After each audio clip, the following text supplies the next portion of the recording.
So hello there wrestling fans, and just whoo whoo whoo, what a night this has been for a wrestling fan. I'm going to start off, this is comparison TNA versus Raw this very Monday night, January 4th, and I can say, well, Raw, there isn't that much to speculate. It was a very good show. You know what you got Bret the Hitman Hart. Other than that, it was a pretty regular WWE showing, pretty regular WWE Raw. They produced and promoted their own talent. They promoted the guys like Generation X, Jerry Show, Randy Orton, Kofi Kingston, Legacy, Sheamus, and those guys. Alongside with that, Bret the Hitman Hart, who returned along with Vince McMahon and Shawn Michaels, and cut his promos. However, what happened in TNA calls for much more speculation, much more perhaps hesitation for the future, or maybe high expectations on the future, because what happened in TNA Impact this night, there is some things that makes me wow, because this was a damn big show. This was a very good show, very good entertaining showing that they delivered last night I should say. Very intriguing. However, there is some things I'm concerned with. I think, what the heck was... yeah, it's interesting to bring in Hulk Hogan, Eric Bischoff, Ric Flair. Yeah, interesting. Ric Flair, Jeff Hardy, that's a perfect thing to do. Jeff Hardy is a relevant guy. He's had a lot of exposure. He's got a large following among the young fans and some older fans as well. He's got a huge following. His walk over to TNA will create a large buzz. There is no doubt about that. That's very entertaining in itself. But is this the thing, is the way it's going to be? A lot of guys just coming in. Val Venus, Nasty Boys, Orlando Jordan. I mean, are these the guys we want to see? Not Nasty Boys, come on. Are they really going to have a prominent role on this TNA Impact? Is this what we're going to see? A young company that's thrived themselves on producing their own talent, which they have had problems doing. They have finally had through Samoa Joe and AJ Styles at the top talent. Daniels received the top spot as well. They are still struggling with establishing Daniels, still struggling with establishing guys like Matt Morgan, Hernandez.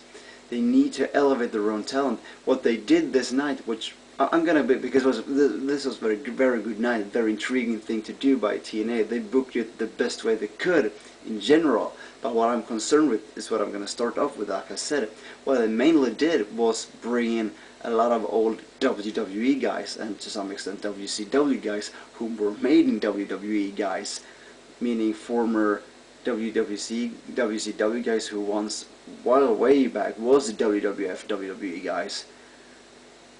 And I'm concerned because where does this leave all the TNA talent if they are gonna come in and bring in guys like Scott Hall, Kevin Nash, Hulk Hogan, Sean Waltman, and Eric Bischoff? These 5 guys are extraordinarily interesting, and when they had their segment in the ring, their promos, that was like traveling 15 years back in time. 15 years back in time almost. So it's very intriguing and very interesting. But I'm afraid, and I hope, a lot of people was afraid when TNA brought in the Main Event Mafia, that this was going to be WCW New World Order all over, a lot of young talents not getting that shot.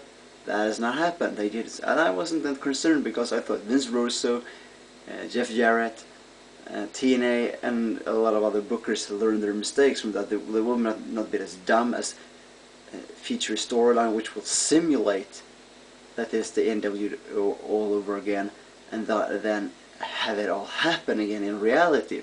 I don't think that will happen, and they didn't. They did the best thing of it, but right now there are a lot of old talent in TNA, and they really need to book this the right way for not Scott Hall, Kevin Nash, Sean Waltman, Hulk Hogan, Eric Bischoff, Sting, Jeff Jarrett, Scott Steiner, all these old talent.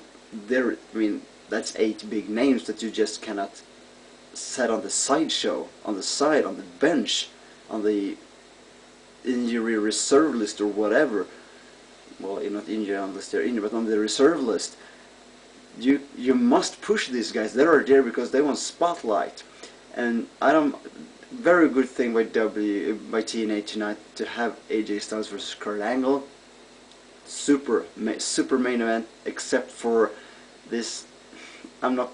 TNA can book very good matches, but sometimes they have this matches where they just go for finisher, finisher, finisher, finisher, finisher. It's kick out, kick out, kick out, kick out, kick out, kick out, and they simply no-sell every damn move, every damn finisher to a point where you know, well, he is gonna kick out. It somewhat can water down the finishing maneuvers. They need to keep them looking strong. And as good of a match as this was, it was fantastic. That's one little thing. I'm a little wimpy, I know that, but I'm a little bit concerned. As I said, with all these old talents, you gotta see the warning sign. And I can say, from a whole standpoint, it was very interesting to watch TNA compared to WWE. As I said, well, Bret Hart, that was a thrill right of its own. That really couldn't be compared to TNA, but they had their moments. But what I say is, WWE kind of produced their regular TV show with a great addition to it and a great nerve and a great feel to it. TNA, this is not how they can book. There is two words that comes to my mind after watching this show, and that is shock value. Jeff Hardy, Ric Flair, all these top guys just appearing.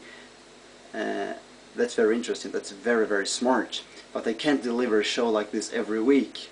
Can they? No, they cannot. Sometimes they're gonna slow down and actually now next week and the upcoming month settle with what they have. They're gonna settle with what they have, and can they keep delivering this shock value?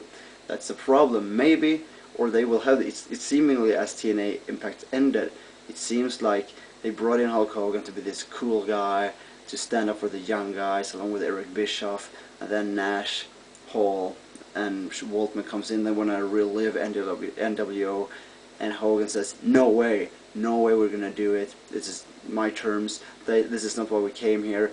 This thing had its time back in the day. It's not gonna be repeated, recurring again. But maybe it will. Maybe he can't stay away from doing it. That's kind of what they made it seem like, look like. And if they do it like that, then that's very interesting. Because then you will have Sting, Kurt Angle, Mick Foley sticking up for the young guys. And these guys will be like tweeners, because you want to see them, you love them, they are great, but still they are doing good for TNA. So it's very interesting, and I must say TNA is really playing off of the Monday Night War, the rumors of the fans on the internet saying we want to see the Monday Night Wars again. I don't believe that history repeats itself. The past looks like that, the present and the future will look like something else. It always takes new forms, but still, they play off that by simply having you feel, wow, this is Monday Night Wars all over again. You had Hall and Waltman coming through the crowd, the way that Nash and Hall did in the WCW Nitro back in the day. You had this confrontation. They had the entire central part of NWO. This hard, well, they were the glue in NWO back in the day, and they put them together, and it made it feel like, wow, this is really NWO all over again. That's very, very smart by TNA, and they're really playing off of that. Also, I think, however, as I said, they brought in guys like Val Venis, pre-WWE guys who really weren't that big in WWE, and all of a sudden they come in like big stars in TNA. That's a warning sign as well.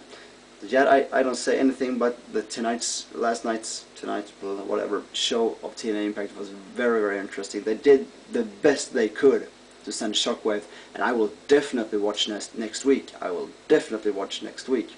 So they did a good job, but I just say this, they can't do like this each and every week. They gotta settle down, and it's gonna be realistic at times, because you can't just bring in new names each and every week, can you? Also, it's interesting to see that a lot of TNA's fans still reference everything they do to WWE. Fuck WWE, TNA rules, or this is wrestling. These chances also shot at WWE. Everything that TNA does can't be a shot against WWE.